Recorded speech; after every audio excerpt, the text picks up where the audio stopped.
नमस्कार बंधुरा আমি ডাক্তার ভীম নস্কর। বন্ধুরা আমি হোমিওপ্যাথিক প্র্যাকটিস করি কলকাতাতে। বন্ধুরা আজকে একটি নো শট মেডিসিন সম্বন্ধে আমি আপনার কাছে আলোচনা করব।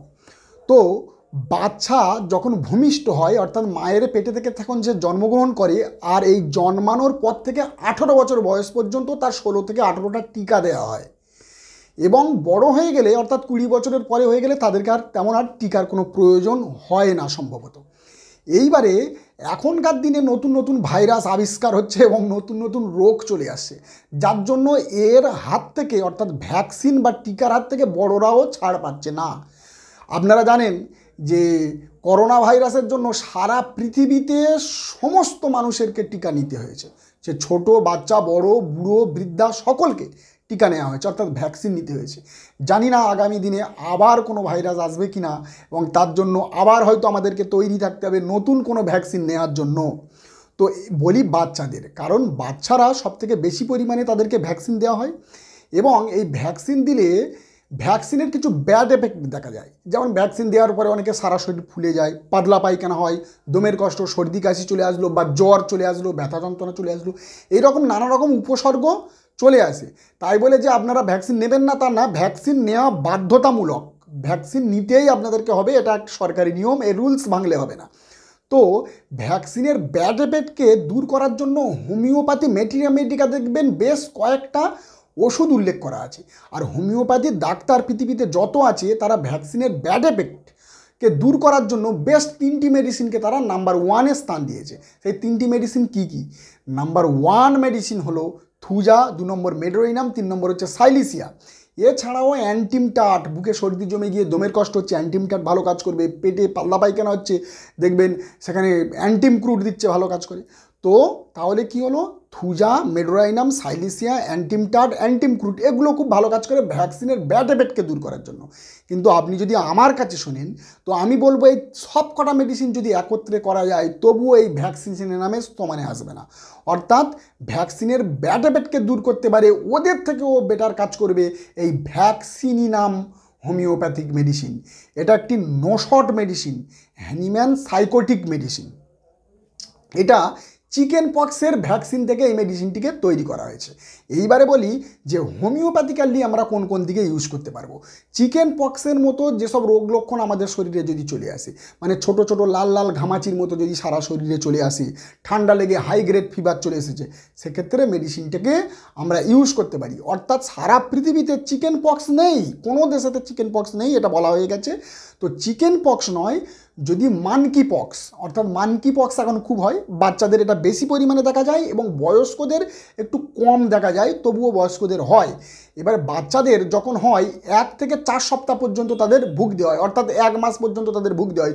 প্রথম সপ্তাহেতে ঠান্ডা লেগে হাই গ্রেড ফিভার, ভাইরাল ফিভারের মতো 102-3 জ্বর চলে আসে এবং গলা খুসখুস করে, কাশি হয়, তার সাথে মাথা প্রথমে ভারী ভারী থাকে, তারপরে প্রচণ্ড মাথায় যন্ত্রণা চলে আসে। বাচ্চারা প্রচণ্ড পরিমাণে এতে কান্নাকাটি করে, বাচ্চাদেরকে সামলানো মুশকিল হয়ে যায় এবং এই কান্নাকাটি ঠিক দেখবেন ক্যামোমিলার পেশেন্ট কী হয়, ক্যামোমিলার বাচ্চারা আপনি কোলে করে নেবেন, নিয়ে একটু ঘোরাঘুরি করবেন, দেখবেন ক্যামোমিলার বাচ্চারা আর কান্নাকাটি করবে না। তেমনই এই ভ্যাকসিন নাম হোমিওপ্যাথিক মেডিসিনটির বাচ্চারাও তেমনি, আপনি কোলে করে নেবেন, কোলে করে নিয়ে দেখবেন একটু ঘোরাঘুরি করবেন আর বাচ্চা কান্নাকাটি করবে না। ঠিক ক্যামোমিলার মতো এই ভ্যাকসিন নামের হোমিওপ্যাথিক মেডিসিনের বাচ্চারা এরকম করে।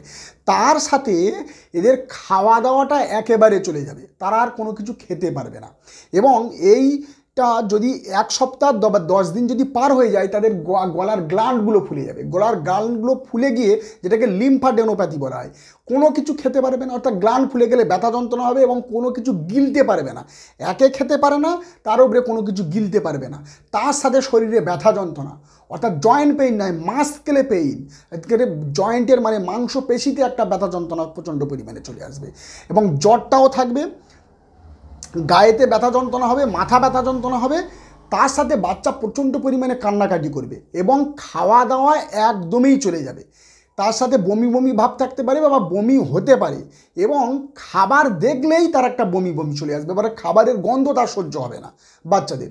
যেমন সিপিয়া, নাক্স ভমিকা, আর্সেনিক, কলচিকাম, এইসব যে মেডিসিনগুলো আছে খাবারের গন্ধ সহ্য না, ঠিক এইরকমই। এবং তার সাথে শরীরে এত পর্যন্ত ব্যথা যন্ত্রণা যে বাচ্চা গায়েতে হাত দিতে দেবে না। তাহলে এই রকম কন্ডিশান যদি চলে আসে তো বাচ্চাদেরকে সামলানো খুব মুশকিল হয়ে যায়।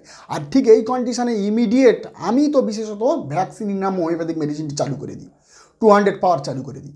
তো আপনারা 30-200 পাওয়ার ইউজ করতে পারেন। তো ডিপেন্ডিং অন ইচ পেশেন্টের কন্ডিশান অনুযায়ী তো তার রিপিটেশন ডোজ আপনার হাতে, অর্থাৎ ডাক্তারের পরামর্শ ছাড়া এইসব ওষুধগুলো ইউজ করা যাবে না। ডাক্তার যেমনভাবে ডোজ ইউজ করতে বলবে সেইভাবে আপনারা ইউজ করতে পারেন।